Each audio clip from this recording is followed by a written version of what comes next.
오늘은 시편 네 번째 시간입니다. 이 곤란 중에 기쁨이라는 제목으로 말씀을 나누겠습니다. 먼저 시편 4편 1절에서 8절까지 다 같이 한 목소리로 봉독하겠습니다. 1절 시작.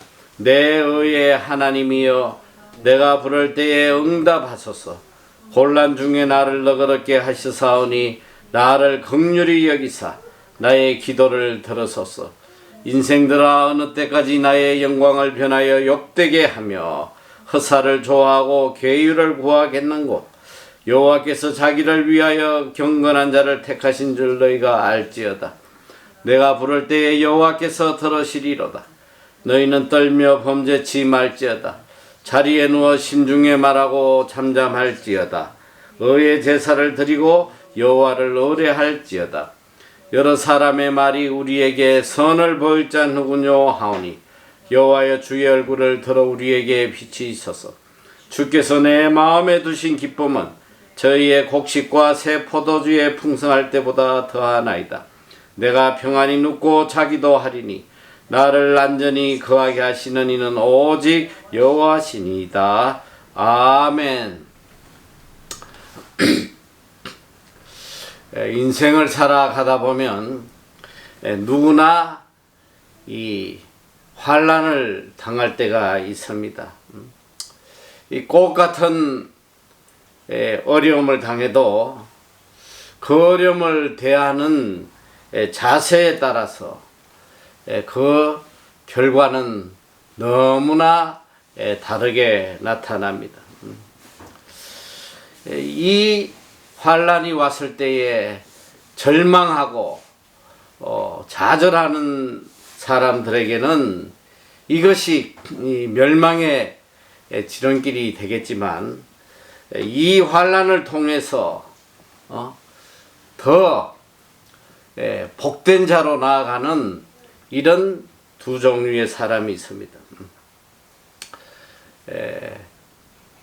폭풍이 불어오면 모든 새들은 다 숨어서 나무 밑에 숨어 있지만, 이 독수리는 이 바람을 타고 더 높이 높이 날아간다고 그래요. 죽은 고기는 물이 흐르는 대로 휩쓸려 떠내려가지만, 이 살아있는 고기는 물을 거슬려 더 올라갑니다. 이 그리스도인과 비그리스도인의 차이점이 여기에 있습니다. 이 하나님을 모르는 자들은 이 환경을 바라보고 이런 어려움이 오면 대체로 무너집니다. 그러나 그리스도인들은 이 환난을 통해서 더 높이 높이 올라가는 그런 사람들이에요. 왜 그러냐? 그리스도인들은 하나님이 그를 지켜주시기 때문에 그래요. 시편 91편 14절에서 15절, 제가 참 즐겨 암송하는 이 구절입니다. 하나님이 가라사대 저가 나를 사랑한적 내가 저를 건지리라. 저가 내 이름을 안저 내가 저를 높이리라. 저가 내게 간구하리니 내가 응답하리라. 저의 환난 때에 내가 저와 함께 하여 저를 건지고 영화롭게 하리라. 환난 때에 오히려 우리를 건져서 더 영화롭게 해 주신다고 약속을 하고 계세요. 오늘 이 시편 4편은 환난 중에 기쁨을 노래한 시입니다. 우리가 지난 시간에 우리 시편 3편을 통해서 다윗이 얼마나 고통 중에 어려운 상황 중에 있었는지를 너무나 잘 알고 있습니다. 이 시편 4편은 바로 이 시편 3편에 이어지는 같은 맥락의 말씀이에요. 압살롬을 피해 도망 다닐 때에 지어진 시입니다. 그래서 이 3편을 아침의 시편이다 이렇게 이야기를 하고, 이 4편은 저녁의 시편이다 이렇게 이름을 붙입니다. 왜 그러냐면 이 4편에는 4편 8절에 보면 내가 평안히 눕고 자기도 하리니 이 말씀이 나와요. 그래서 이것은 저녁의 시편이다 이렇게 이야기를 합니다. 이 시편 4편은 특별히 이 성 어거스틴이 굉장히 사랑했던 구절이에요. 그래서 그는 그의 참회록에 시편 4편을 읽을 때마다 성령의 감동을 뜨겁게 느낀다. 그리고 이 시는 바로 나를 위한 시라고 이야기를 했습니다. 자, 오늘 이 처절한 혼란 속에 있는 다윗이 어떻게 이 환란을 대처하는지 오늘 우리는 이 4편을 통해서 우리의 신앙을 한번 다시 점검하는 귀한 시간으로 가지면 좋겠습니다. 자, 1절의 말씀을 보면 내 의의 하나님이여 내가 부를 때에 응답하소서. 곤란 중에 나를 너그럽게 하셨사오니 나를 긍휼히 여기사 나의 기도를 들으소서. 곤란 중에 나를 너그럽게 하셨사오니. 오늘 여기 곤란이라는 단어는 바로 영어로는 디스트레스라는 단어예요. 이것은 사람이 견디기 힘든 그런 고뇌, 고통, 또 비탄스럽고 괴로운 이런 상태를 이야기합니다. 다르게 이야기하면 도저히 내 힘으로 해결할 수 없는 그런 어려운 처절한 상황에 빠져 있는 상태를 이 디스트레스라고 그래요. 근데 이 곤란 중에 있는 다윗은 과연 어떻게 대처를 했나? 오늘 다윗은 곤란 중에 오히려 너그럽게 되었다고 고백하고 있어요. 자, 이 곤란 중에 내가 너그럽게 되었다. 이 너그럽게 됐다는 것은, 이 너그럽다는 단어는 히르카프타라는 원어인데 안심케 하셨다, 평안하게 하셨다, 또 다른 말은 건져주셨다, 이런 의미가 있습니다. 곤란 중에 나를 너그럽게 하셨다. 이 엄청난 어려운 상황에 빠져 있는 다윗은 모든 사람이 다 좌절하고 이 무너질 수밖에 없는 그런 상황이지만, 오히려 이 다윗은 상상할 수 없는 기쁨을 누리고 있음을 우리가 볼 수 있습니다. 특별히 7절에 보면 주께서 내 마음에 두신 기쁨은 저희의 곡식과 새 포도주에 풍성할 때보다 더하나이다. 세상이 줄 수 없는 그런 엄청난 기쁨을 누리고 있다고 지금 고백을 하고 있습니다. 도대체 다윗은 어떤 신앙을 가졌기에 이런 처절한 상황 속에서 오히려 기뻐하고 하나님을 찬양할 수 있는 그런 사람으로 살아갈 수 있었나? 거기에는 다윗의 삶의 비결이 있습니다. 자, 1절을 다시 보면 내 의의 하나님이여 내가 부를 때에 응답하소서. 곤란 중에 나를 너그럽게 하셔사오니 나를 긍휼히 여기사 나의 기도를 들으소서. 자, 첫째, 그는 이 어려운 속에서도 하나님의 은혜, 그에게 지금까지 베풀어 주셨던 그 엄청난 하나님의 은혜를 기억하고 있었단 말이죠.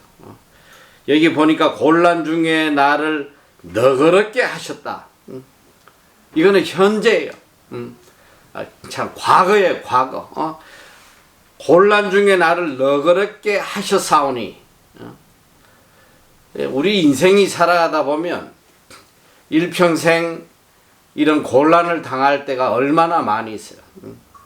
특별히 우리는 다윗에 대해서 배워왔지만 다윗은 정말 많은 곤란을 당하고 살아왔어.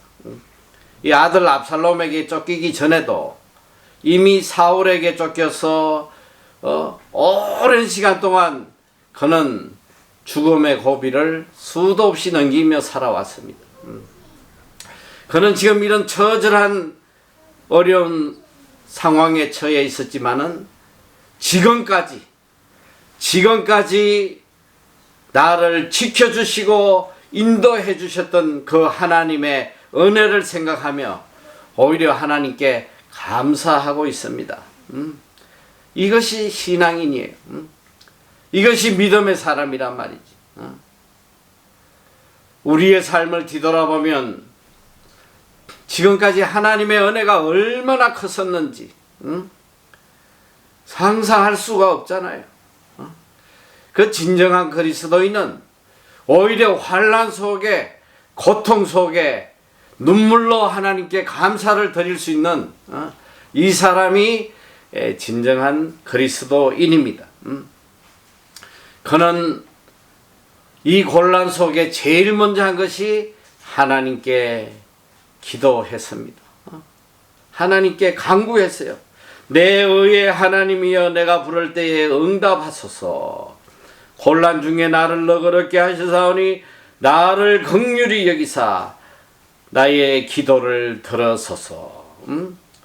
그는 하나님의 은혜에 대한 절대적 믿음이 있었기 때문에 이 처절한 곤란 중에도 낙담하지 아니하고 원망하지 아니하고 오히려 하나님을 찬양하며 하나님의 은혜에 감사하며 절대적 믿음을 가지고 하나님께 기도하였습니다. 그리고 그는 기도에 대한 응답에 분명한 확신을 갖고 있었어요. 지금까지 하나님께서 내 기도를 응답해 주셨거든. 늘 하나님의 응답을 체험하고 살았기 때문에 하나님을 향한 그의 믿음은 절대로 흔들리지 아니했습니다. 여기 보니까 내 의의 하나님이여, 이렇게 하나님을 부르짖습니다. 내 의의 하나님.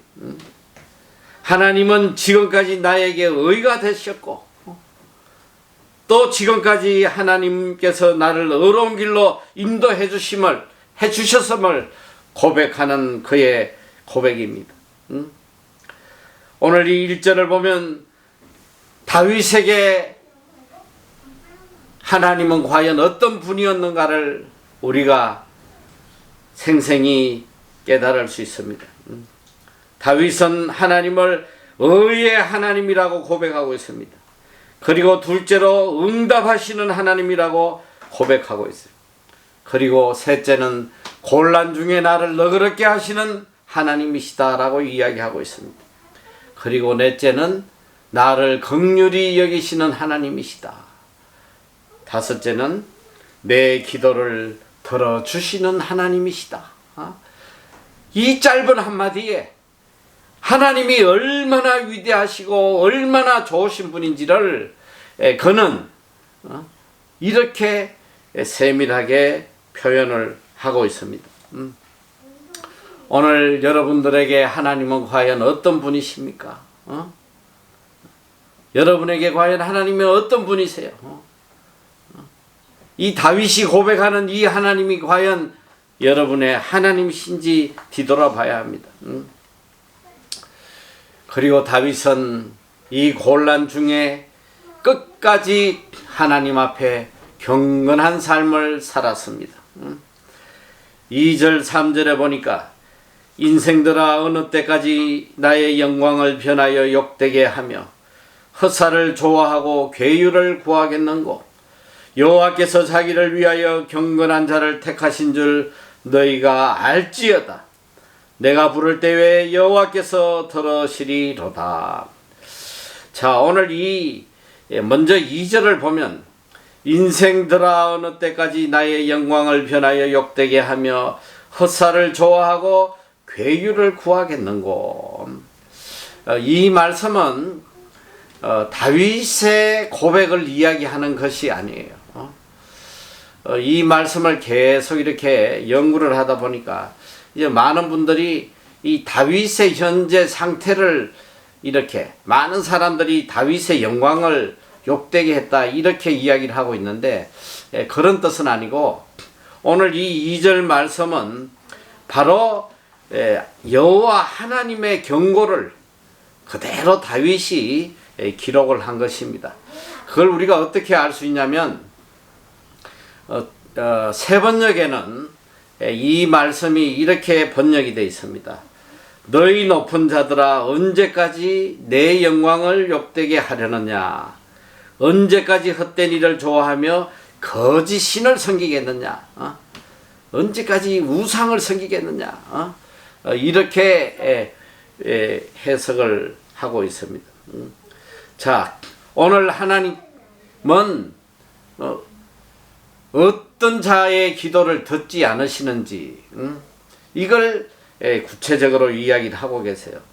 이 하나님을 떠난 또 하나님을 모르는 인간들의 이 경건치 못한 세 가지의 이 행동들을 하나님은 책망하고 계세요. 첫째는 그들의 삶이 하나님의 영광을 욕되게 한다는 거예요. 하나님의 영광을 욕되게 해요. 둘째는 마음의 헛살을 좋아한다고 그랬어요. 이 헛된 것을 좋아해요. 셋째는 거짓된 것을 추구한다. 이 거짓된 것, 우상을 추구한다. 이 괴율에 해당하는 히브리어 카자버는 거짓을 의미하는 단어입니다. 자, 첫째로 보면 하나님의 영광을 변하여 욕되게 한다. 이 성경에 많은 곳에서 지적하고 있잖아요. 로마서에서도 하나님의 영광을 욕되게 한다 이렇게 책망을 하고 있고, 하나님의 영광을 치욕으로 바꾸는 바로 이런 악한 행위입니다. 이 하나님께 영광을 돌리지 않고 오히려 하나님을 욕되게 하는 삶을 살아가고 있다는 것. 또 둘째는 거짓된 것, 진실되지 못하고 영원하지 못하고 있다가 없어질 헛된 것을 좋아하고 그것에 마음을 빼앗기고 살아가는 자들이다. 또 셋째는 거짓된 것, 우상을 추구, 하나님보다 다른 것을 더 의지하고 그것을 얻기 위해서 발부둥치는 이런 헛된 인생에 대해서 하나님은 책망을 하고 계세요. 그럼 하나님께서는 어떤 자들을 택하시고 그들의 기도를 들어주시느냐. 이게 바로 다윗의 삶을 지금 이야기하고 있는 거예요. 3절에 보면 여호와께서 자기를 위하여 경건한 자를 택하신 줄 너희가 알지어다. 내가 부를 때에 여호와께서 들으시리로다. 하나님께서는 이 경건한 자를 택하시고 이 경건한 자의 간구를 들어주신다고 고백하고 있습니다. 이것은 바로 다윗의 고백이에요. 하나님 앞에 내가 지금 경건하게 살고 있사오니 하나님께서 내 기도를 들어 응답하실 거라는 그의 간절한 고백입니다. 이건 다시 말하면 그는 이 헛된 인생들이 행하는 하나님의 영광을 욕되게 하고 마음의 헛살을 좋아하고 이 거짓된 것을 추구하는 이런 삶을 살지 않고 있다는 고백이에요. 여기서 말하는 경건이라는 말은 하나님을 전심으로 사랑하는, 하나님께 온전한 마음으로 온전한 예배를 드리는 이런 상태를 이야기하고 있습니다. 자, 이 하나님 앞에 경건한 자는 어떻게 살아갔냐? 어떤 곤란한 일을 당할지라도, 어떤 어려운 일을 당할지라도 결단코 이 악을 행하지 않아요. 경건한 자는 환난이 온다고 해서 좌절하거나 낙담하지 않는단 말이에요. 하나님께서 나에게 이 어려운 환경을 주시면 참 믿음의 사람은 더 하나님 앞에 경건한 삶을 살려고 발부둥 치는 거예요. 혹시나 내 삶 속에 하나님 앞에 어렵지 않은 그런 모습이 있을까?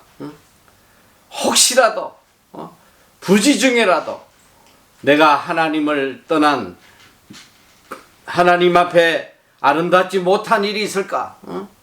이걸 돌아보는 사람이, 이게 경건한 자예요. 오늘 다윗은 비록 이렇게 처절한 고통의 순간에 있었지만은 자기의 상황을 원망하거나 불평하거나 낙담하지 아니하고 자신의 경건함을 뒤돌아보는, 다 하나님 앞에 경건하게 살아보려고 발부둥 치는 그 모습을 우리가 볼 수 있습니다. 그리고 셋째는 다윗은 이 곤란 중에서도 하나님 앞에 결코 범죄치 않았다. 이 4절 말씀 보면 너희는 떨며 범죄치 말지어다. 자리에 누워 심중에 말하고 잠잠할지어다. 결코 함부로 행동하지 않아. 하나님을 두려워했단 말이야. 어떤 상황이 우리에게 올지라도 우리는 이 하나님 앞에 두려운 마음을 가지고 절대 범죄하면 안 된단 말이에요. 그런데 우리가 이 신앙생활을 해오면서도 늘 아마 여러분들도 이런 상황을 체험할 텐데, 이 어려운 일이 당하면 두 가지 부류의 사람이 나타납니다. 하나는 뭐냐면 하나님을 두려워하고, 혹시나 내가 하나님 앞에 무슨 잘못된 것이 없나, 하나님을 두려워하고 다시 하나님 앞에 돌아가는 이런 사람이 있는가 하면 오히려 될 대로 되라 하고 더 죄를 짓고 악을 행하는 이런 부류가 있어요. 이 신앙인 중에도 이런 자들이 있더란 말이야. 뭐 하나님이 계시면 나에게 왜 이런 일을 주셔? 이러면서 더 자포자기하고 악을 행하는 인생이 있단 말이지. 자, 오늘 여기 보니까 너희는 떨며 범죄치 말지어다. 자리에 누워 심중에 말하고 잠잠할지어다. 자, 떨며 두려워하는데 범죄치 말라고 그랬는데 그 첫 번째 범죄가 뭘로 나타나냐면 심중에 말하고 잠잠할지어라는 거예요. 자, 우리가 이 환난 중에 있으면 제일 쉽게 죄를 짓는 게 뭐냐면 이 말로 죄를 지어요. 말로 죄를 짓는단 말이에요. 어떻게 말을 짓냐? 하나님을 원망하고 신세 한탄하고 그냥 입만 열면 죽고 싶다고 그러고, 이 어려움이 당하면 얼마나 말로 하나님을 욕되게 하고 죄를 짓는지 몰라요. 오늘 다윗은 이걸 지적하고 있습니다. 이런 곤란한 일이 올 때에 너희는 오히려 떨며 범죄치 말고 심중에 말하고 잠잠할지어다. 심중에 말하고 잠잠할지어다. 말로 죄짓지 말라는 거예요. 이런 어려운 상황이 올 때에 말로 죄를 짓는 것이 아니라 오히려 하나님을 찬양하고 하나님께 영광 돌리는 이 삶을 사는 자가 경건한 자라는 걸 가르쳐주고 계세요. 자, 우리가 너무 잘 아는 이 욥이 얼마나 큰 고난을 당했어요. 인간이 상상할 수 없는 그런 고난을 당했어. 10자식이 한순간에 다 죽어버리고, 모든 재산이 다 날아가 버리고, 몸은 만신창이가 되고, 와이프도 저주하고 가버리고, 친구들도 그를 비난하고. 이 욥이 당한 고난은 상상할 수 없지만, 욥이 그 고난을 당할 때 그는 입으로 말로 하나님 앞에 죄를 짓지 않았단 말이에요. 욥기서 1장 21절 2절에 보면 가로되 내가 모태에서 적신이 나왔은즉 또한 적신이 그리로 돌아가올지라. 주신 자도 여호와시요 취하신 자도 여호와시오니 여호와의 이름이 찬송을 받으실지니이다 하고, 이 모든 일에 욥이 범죄하지 아니하고 하나님을 향하여 어리석게 원망하지 아니하니라. 욥은 이 고난 속에서 어떻게 행동했냐 보니까 범죄하지 아니하고 원망하지 아니하고 오히려 하나님을 찬송했다고 기록을 하고 있습니다. 오늘 바울이 말하는 이 4절의 말씀 동일한 말씀이에요.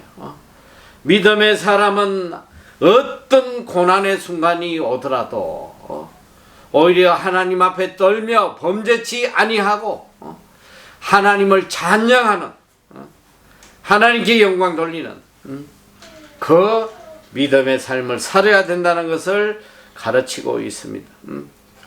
다윗은 위처절한 상황 속에서도 하나님을 찬양하고 있어요. 8절에 보면 내가 평안히 눕고 자기도 하리니 나를 안전히 거하게 하시는 이는 오직 여호와이시니라. 오히려 하나님을 찬양해요. 하나님만이 나를 평안히 지켜주시는 분이라고 찬양하고 있습니다. 이것이 믿음의 사람입니다.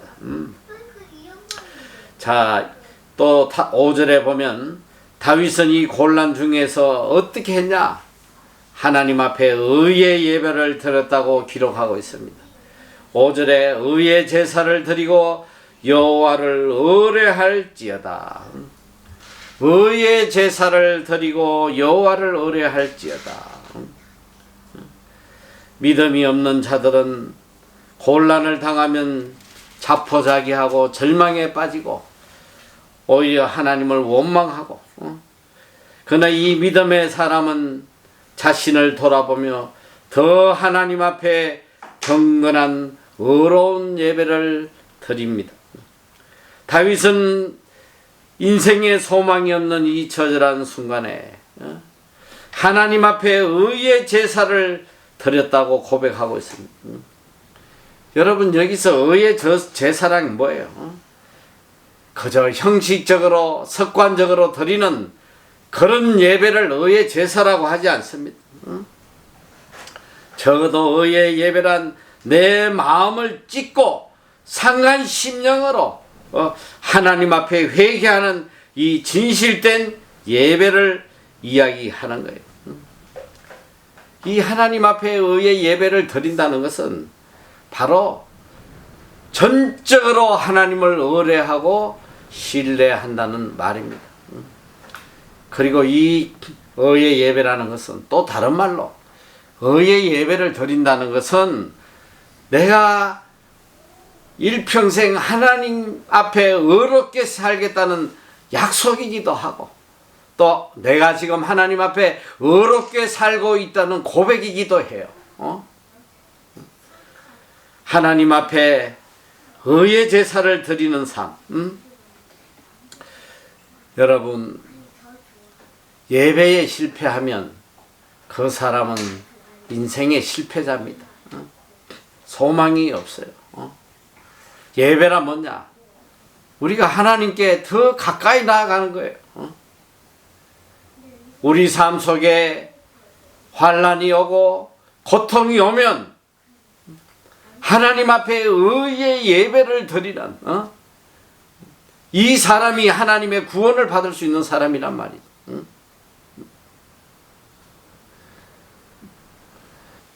곤란 중에 더 진실된 예배, 더 순결한 예배, 더 전심을 드리는 예배, 이것만이 내가 하나님의 은혜를 입는 길이요, 하나님이 주시는 평안과 기쁨과 행복을 누리는 길임을 알아야 합니다. 그리고 다윗은 이 곤란 중에서 하나님의 은혜를 간구했습니다. 6절에 보니까 여러 사람의 말이 우리에게 선을 볼 자 누구뇨 하오니 여호와여 주의 얼굴을 들어 우리에게 비추소서. 세상 사람들은 이 어려운 일을 당하면 어떻게든 이 어려운 일에서 벗어나려고 방법을 찾아요. 인간적인 방법을 찾습니다. 어떻게 하면 이 고통에서 내가 좀 벗어날 수 있을까? 누가 나를 도와줄까? 어떻게 하는 방법이 최선의 방법일까? 오늘 인간들의 고백이잖아요. 우리에게 선을 보일 자 누구냐? 이 말은 뭐냐? 누가 내 문제를 해결해 줄 수 있냐? 무엇이 최선의 방법이냐? 이걸 찾고 있단 말이야. 인간의 도움과 인간적인 방법을 강구하는 이 인간의 모습을 이야기하고 있습니다. 비록 우리가 하나님을 믿노라 하지만 우리가 정말 어려운 일 당할 때 과연 이 다윗처럼 하나님 앞에 의의 제사를 드리고 하나님의 도움을 간구하는지 아니면 인간적인 방법을 찾는지 이걸 우리가 뒤돌아봐야 돼요. 많은 사람들이 하나님을 믿는다 해도 많은 사람들이 어려운 일 당하면 인간적인 방법을 찾아 헤매요. 이것이 현실이란 말이야. 이것이 현실이라고. 앞으로 우리가 이 땅의 삶을 살아가다 보면 어떤 곤란한 일이 우리 인생에 닥칠지 몰라요. 분명한 건 뭐냐? 우리 인생에 곤란한 일이 분명히 온다는 거야. 이 곤란한 일이 우리에게 닥칠 때 과연 우리는 어떻게 대응해야 되느냐? 오늘 이 다윗의 모든 이 고백들이 이 곤란 중에 우리가 가장 기쁨을 누리고 행복을 누리고 은혜롭게 살아가는지 그 방법을 알려주는 말씀이에요. 이 방법대로 산다면 어떤 환난 속에서도 승리하며 살아갈 수 있다는 거예요. 이 방법을 깨닫지 못하고 인간적인 방법을 쫓아 살다 보면 비참해지는 거예요. 그 고통 속에서 벗어나지 못해요. 저도 이 뉴질랜드에 와서 참 상상할 수 없는 많은 어려운 상황을 닥쳤습니다만 그래도 지금까지 이 많은 우리 직원들을 상대하고 나를 대적하는 인간들이 얼마나 많은지 몰라. 사실 인간적으로 뒤돌아보면 두려운 순간들이 너무 많았지. 말만 하면 너 감옥 가야 된다 이러고 얼마나 두려워. 위협하고 말이야. 그러나 지금까지 그 많은 환난에서도 참 좌절하지 아니하고 여기까지 올 수 있었던 한 가지 이유가 뭐냐면, 이런 환난이 올 때에 무조건 하나님 앞에 엎드려 무조건 사흘 금식기도 하는 거예요. 무조건 하나님에게 매달려. 하나님만이 이 문제를 해결해 줄 수 있는 유일한 분이라는 걸 내가 믿기 때문에 하나님께 매달린. 그런데 참 뒤돌아보면 놀라운 이 고백이, 어떤 문제도 도저히 해결되지 않을 것 같은 그 어떤 문제도 하나님 앞에 엎드려 간구하니까, 사흘 금식기도 하니까 해결 안 된 문제가 하나도 없더라 이 소리야.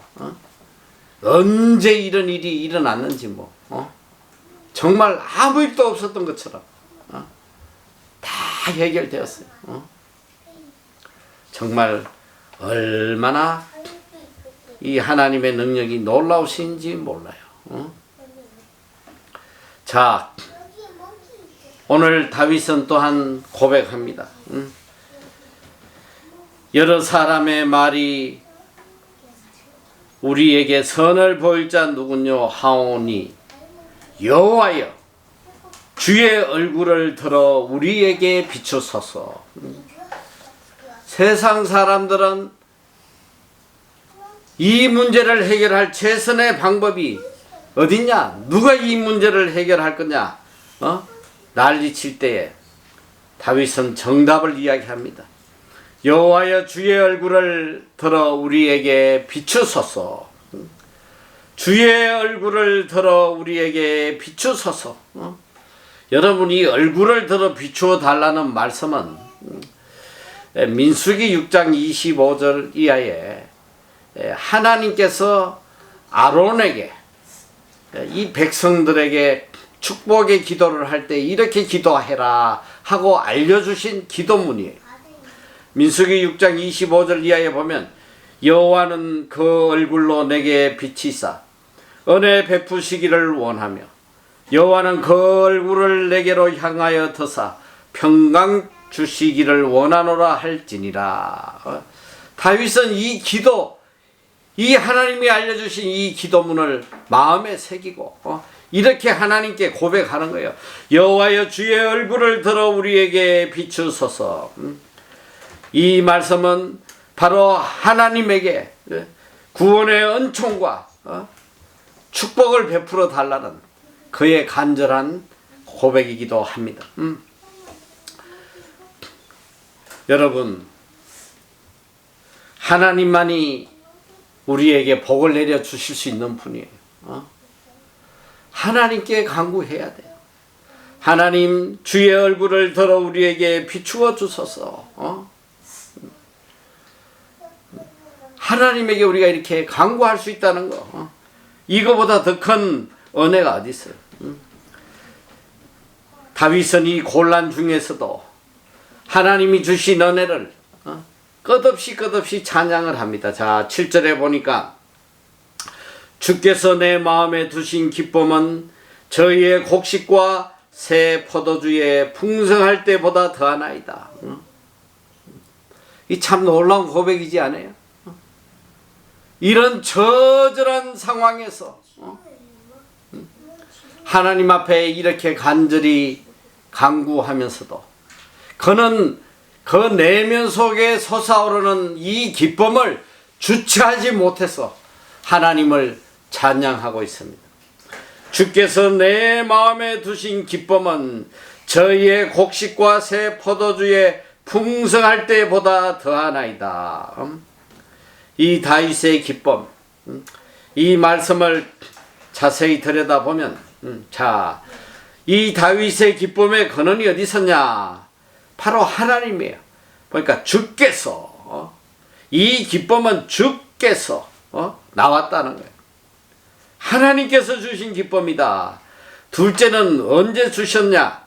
보니까 내 마음에 두신 지금이에요. 지금 내 마음에 주신 이 엄청난 기쁨, 그리고 이 기쁨을 어디에 주셨는지 장소를 보았더니 바로 내 마음에, 내 마음에 하나님께서 지금 내 마음에 주신 이 엄청난 기쁨, 이 기쁨의 정도가 어느 정도 크냐? 세상이 주는 기쁨, 세상의 물질로부터 오는 기쁨, 이 기쁨과 좋게 비교도 할 수 없는 최상의 기쁨을 하나님께서 나에게 주셨다는 거예요. 곡식과 새 포도주에 풍성할 때보다 더 기쁘다는 거예요. 세상이 줄 수 없는, 이 세상이 결코 줄 수 없는 이 엄청난 기쁨을 지금 내 마음에 차고 넘치게 주셨는데, 이 주신 이때가 어떤 때냐? 인간적으로 보면 가장 처절하고 가장 절망적이고 가장 비참한 이 상황이지만, 오히려 이 상황 속에서 세상이 줄 수 없는 그 기쁨을 하나님께서 차고 넘치도록 지금 주고 계신다는 거. 이걸 다윗이 고백하고 있어요. 이게 그리스도인의 삶이에요.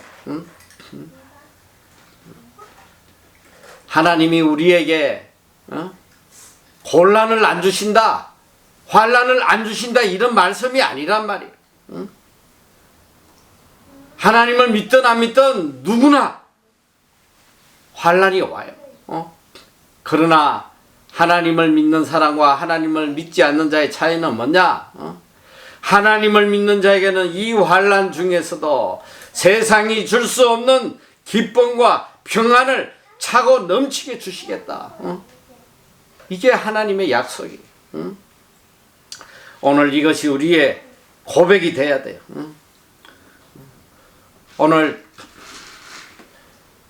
우리가 이 아침에 부른 이 찬양, 여기에 모인 우리, 참 오늘 이 아침에 이 가사를 묵상하는데 가슴이 뜨겁더라고요. 그 가사의 내용의 일부에 이렇게 돼 있습니다. 시험을 당할 때도 함께 하심을 믿노라. 이 믿음 더욱 굳세라. 주가 지켜주신다. 어두운 밤에도 주의 밝은 빛 인도하여 주신다. 여기에 어두운 시간이 있고, 여기에도 시험을 당할 그런 어려운 순간들이 있다. 오늘 우리의 여정에, 우리 인생의 길에 이 어둠의 순간도 있을 것이고 이 환난의 순간도 있을 것이고, 중요한 건 뭐냐?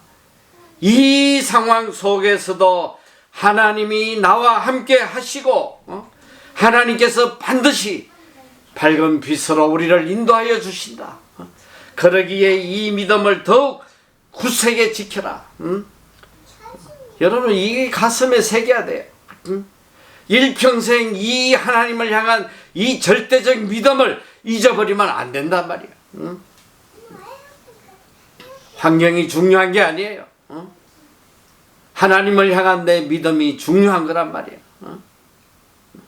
다윗은 이 처절한 어두운 순간에도 결코 하나님에 대한 믿음을 저버리지 않았어. 흔들리지 않았단 말이에요. 오히려 하나님이 주신 기쁨을 찬양하고 있어요. 우리가 지난번에도 배웠던 이 하박국 선지자의 이 고백, 하박국 3장 17절 18절. 비록 무화과 나무가 무성치 못하며 포도나무에 열매가 없으며 감람나무에 소출이 없으며 밭에 식물이 없으며 우리의 양이 없으며 외양간에 소가 없을지라도 나는 여호와를 인하여 즐거워하며 나의 구원의 하나님을 인하여 기뻐하리로다. 이것이 믿는 자의 고백이에요. 오직 여호와를 인하여 기뻐하는. 다윗은 오직 여호와 한 분을 인하여 지금 기뻐 감격하고 있습니다.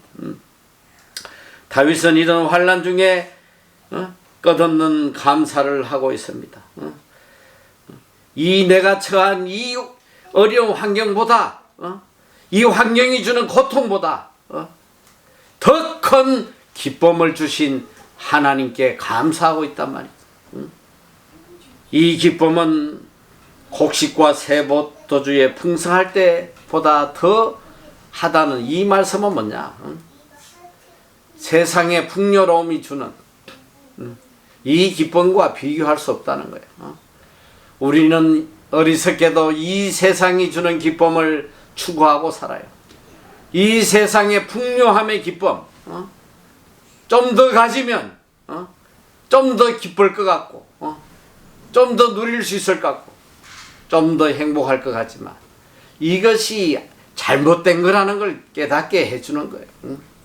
세상이 아무리 기쁨을 준들 하나님이 주시는 이 기쁨과는 비교할 수가 없다는 것. 그리고 다윗은 이 곤란을 이길 수 있도록 마음의 평안을 주신 하나님께 또한 감사하고 있습니다. 8절에 보면 내가 평안히 눕고 자기도 하리니 나를 안전히 거하게 하시는 이는 오직 여호와시니이다. 여기 말씀은 내가 평안히 눕고 이건 뭐냐? 내가 평안하게 잘 수 있게 해주신다는 거야. 내가 평안하게, 비록 내 상황이 이렇게 처절하지만 내가 평안히 잠을 자고 안식을 누릴 수 있도록 지켜주시는 분은 오직 여호와 하나님밖에 없다는 걸 고백하고 있어요. 여기에 우리가 주목해야 될 단어는 오직이라는 단어예요. 오직. 오직 하나님 한 분만이 우리에게 참된 평안을 주시는 분이라는 거예요. 이걸 깨닫지 못하면 안 돼요. 오직 하나님만. 내가 평안히 눕고 자기도 하리니 나를 안전히 거하게 하시라니는 오직 여호와시니다. 환경을 초월하여 내가 평안할 수 있는, 환경을 초월해서 내가 편안히 잠을 잘 수 있는, 이건 오직 하나님 주신 은혜라는. 여러분, 잠 못 이루는 고통을 경험해 본 적이 있냐 이 소리야. 이 사람이 잠 못 자면 이건 죽을 맛이요. 저도 인생에 저는 참 감사한 게 대체로 하나님께서 이 잠의 복을 허락해 주셔서 희한하게 이게 고통이 오면 사람들이 대체로 잠을 못 자는데 저는 이게 좀 괴로운 일이 오면 그때부터 눈이 감겨. 참 신기해. 좀 괴로운 일이 오면 막 졸려 견디지를 못해.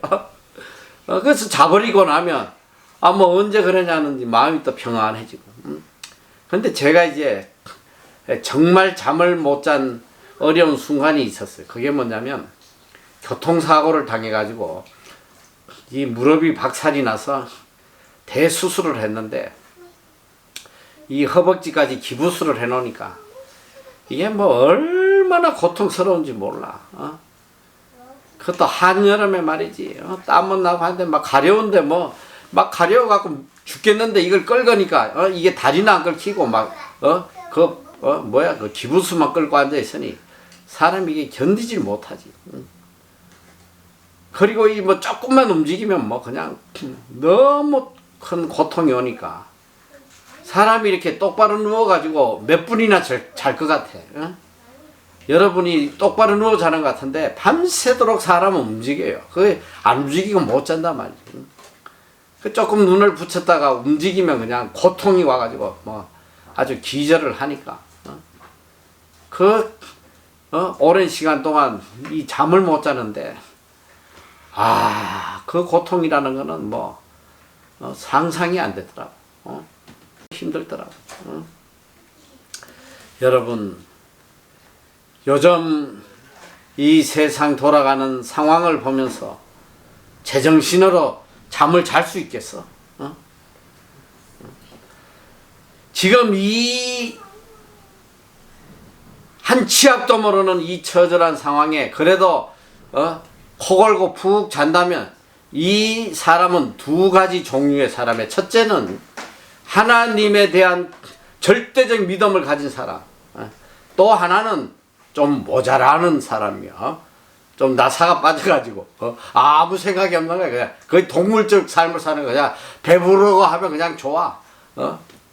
내일은 전혀 생각지 않고 오늘 그냥 배부르고 등 따시면 좋아. 이런 동물적 삶을 살든지 아니면 절대적 믿음을 가졌든지 이 두 사람이 잠을 잘 것 같아. 정말 제정신으로 지금 이 상황을 바라보면 편하게 잠을 잘 수 있을 수 있는 사람이 없단 말이에요 지금. 오늘 다윗은 고백합니다.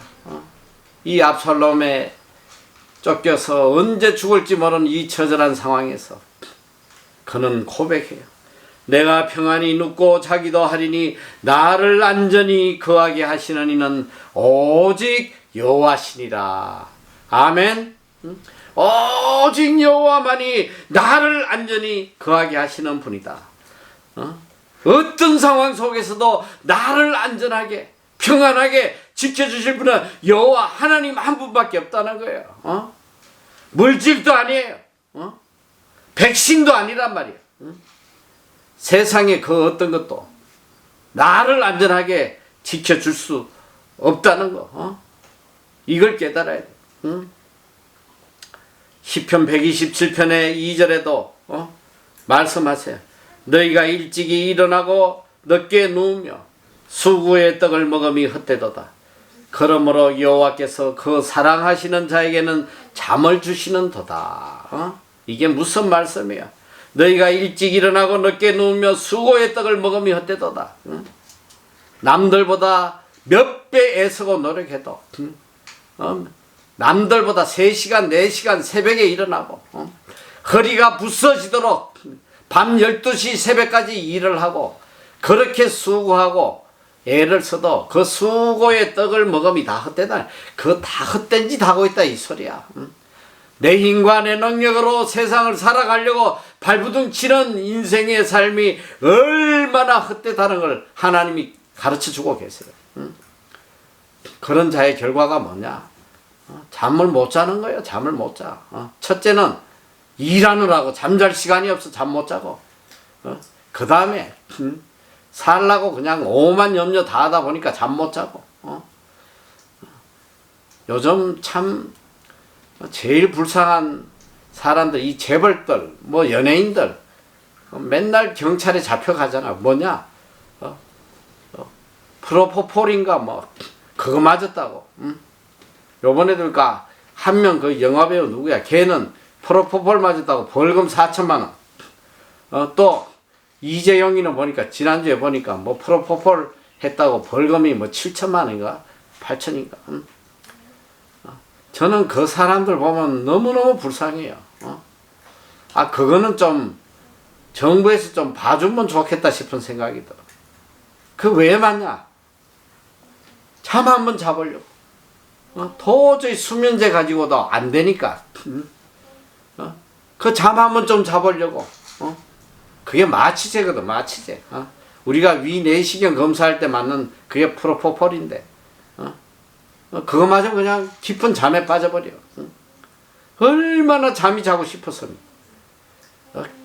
이재영이가 뭐가 부족하겠어.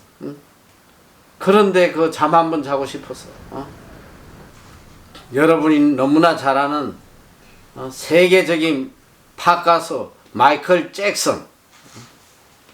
잭슨인가 뭐 걔도 결국은 잠 한번 자보려고 그거 프로포폴인지 그거 너무 많이 맞고 저 세상 간 거 아니야.